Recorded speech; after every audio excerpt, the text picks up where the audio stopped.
the best of the week on Relevant Radio. All right, with that pleasant thought, let's go to phone calls. Ahoy! Myla from Maricopa, Arizona. That's a great name for a town. What can I do for you?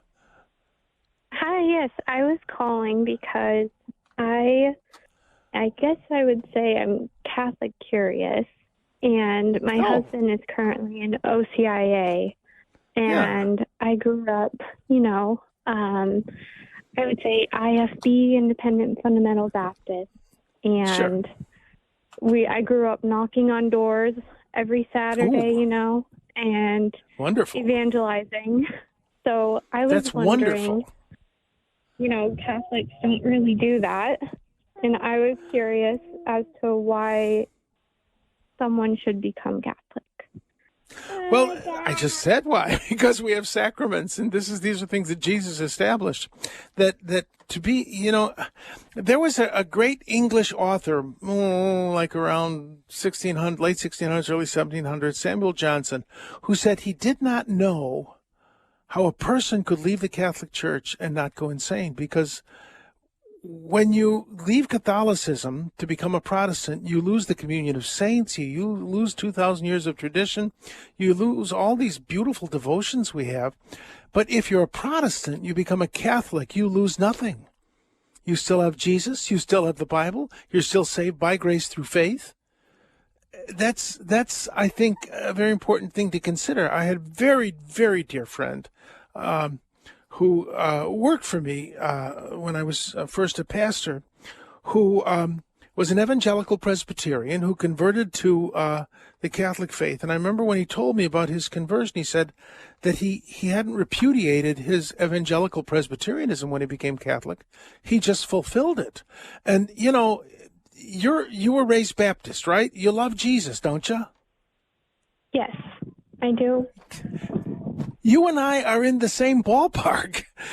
But you know what you get when you become a Catholic? You get to go to a place where Jesus is physically present. It's amazing. So, go on. I cut you off there. But what do you want to say, Myla? Oh, I was just going to say, growing up in the Baptist world, I would say it's very controversial, and I grew up in a very anti-Catholic. Oh yeah. Like the sign of the cross is my head hurts, my stomach hurts. There are my cigarettes. Really? Yes. Oh my. So, now, have you been listening to Relevant Radio recently?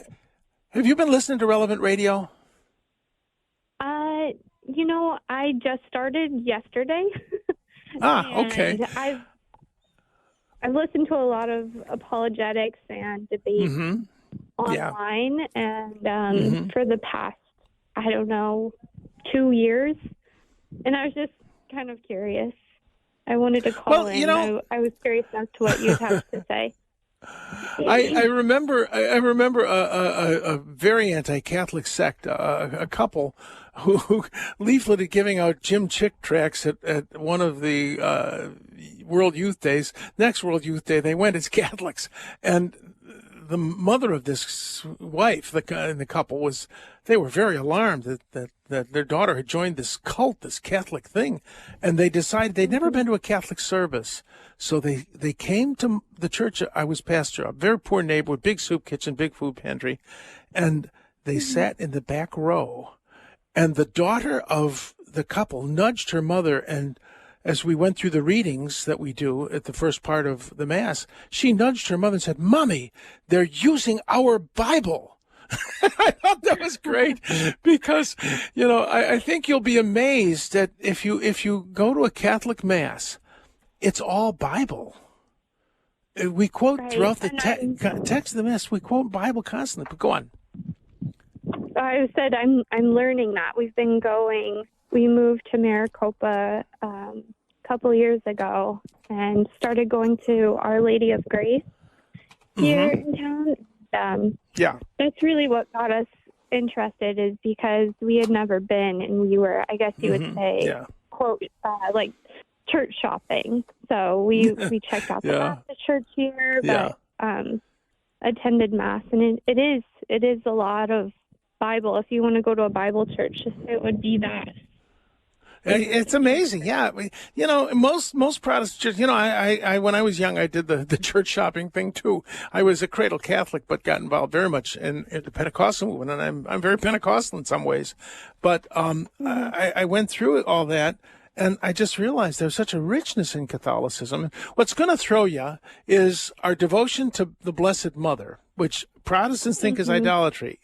It's not. We don't worship. I have never in my life worshipped the Blessed Mother. Love her. And the Bible says all generations will call me blessed. So I'm obeying the Bible when I honor the Blessed Mother and the saints.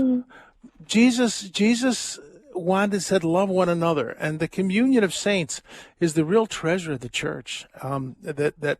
It's just, you're going to find that the saints, when corrupt people have gotten in charge of things, which they do in all Christian denominations from time to time, the saints have been like our safety net. This strong tradition of holy men and women who have loved God more than they've loved their own lives. So I encourage you, I think you're a little bit shocked by the fact that Catholicism isn't as awful as you were told when you were a kid. And you know what? It's not. I went through all of them and wound up back home in Catholicism because it's the church founded by Jesus through the ministry of the apostles. And sometimes we make a mess of things, but the Lord has always kind of set us straight again.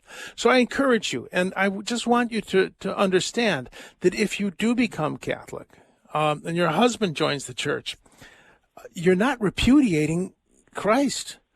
You're not repudiating the conversion that you received in the Baptist church. You're augmenting it and strengthening it and joining something that is eternal. And, I just think that idea that I can go into a building where I really believe and know that Jesus is there, body, blood, soul, and divinity. And it's such a privilege. I'll be praying for you, Myla. And I'm sorry I spent so long. Call tomorrow, those of you who are on the line. But Myla had some interesting points. God bless you, Myla. I'll be praying for you and for your husband. And Drew's coming up. And boy, is he a Catholic.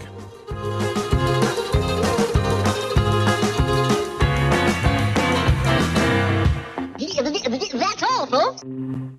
That was the Best of the Week on Relevant Radio. The best way to listen to the Best of the Week is on the Relevant Radio app. Free and always free.